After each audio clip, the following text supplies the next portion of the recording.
Good afternoon, Alistair. Yes, it's been a fantastic turnout. There's been thousands here in Morley celebrating St George's Day. The streets have been lined. We've had bands, we've had cadets, and we've even had St George on a horse himself.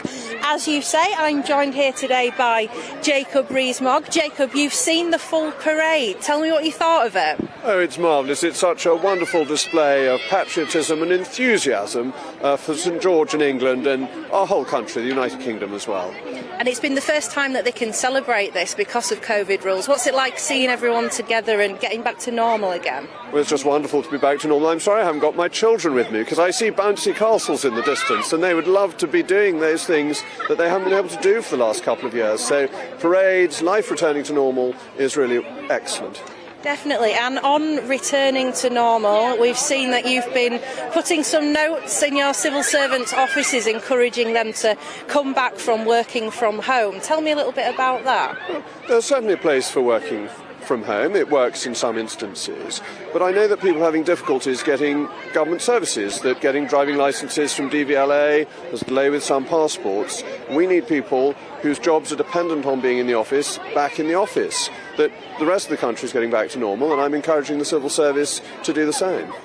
And you've also been speaking about the bonfire of the Quangos. Tell me a bit about that and what policies you want putting in place there. Oh, well, what I've asked is that people should work out whether the Quango is really necessary. Does it do something that is actually needed?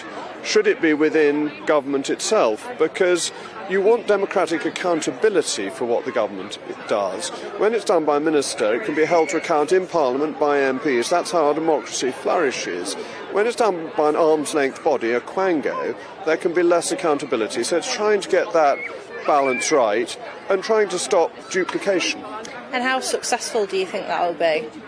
Well, it's a start. I mean, I think many politicians in the past, and no doubt many in future, will try and do this. But there is a natural tendency for government to grow. And if you try and push back, at least you stop it growing more. I'm always reminded that Lord Palmerston said in the middle of the 19th century that we would surely eventually run out of things to legislate on. We still haven't, heading towards 200 years later, but that's why you need to make the effort to keep things under control.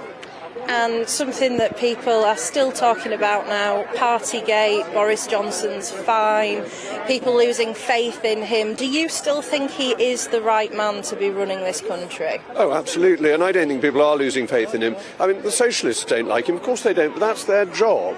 And you had Keir Starmer drinking a beer, and you've had Mrs Sturgeon, old Mona Lott, not wearing her mask when she thought everybody else should, and the police didn't mind about either of those, but the Prime Minister has paid his fine.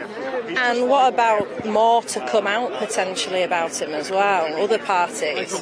Well, Downing Street was a place of work. They were working there very hard during the pandemic, and they were delivering for the country, that they got so many of the big decisions right. They got us out of lockdown earlier than other countries, well before the Labour Party wanted us to come out.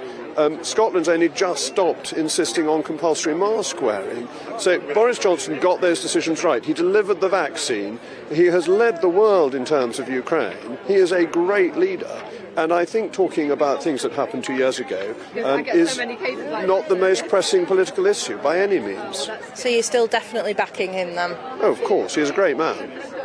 Thank you for speaking with us, and I'm sure you're going to go on now and enjoy some of the festivities here. Like you say, we've got bouncy castles, we've got thousands of people here. Well, it's an honour to speak to you. You've got Alistair Stewart in your studio, who's one of the country's most distinguished broadcasters, so I'm flattered to be invited on. And I'm not going on the bouncy castle myself, but I'm looking forward to seeing the stalls.